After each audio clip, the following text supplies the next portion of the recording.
အဲ့ဒါဘာဖြစ်မလဲအဲ့ဒီပိတ်ချက်က အဲ့ဒီဒီနေ့တစ်ချက်ကြည့်တာ ဟမ် ဒီငါမနားမလဲ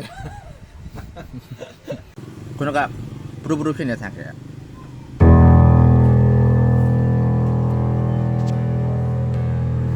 ဒါစိတ်သားနော်ဒါပါစာဝင်အဲ့တော့မထောက်တန်းကြည့်ပါစာကိုရင်တန်းကြည့်လိုက်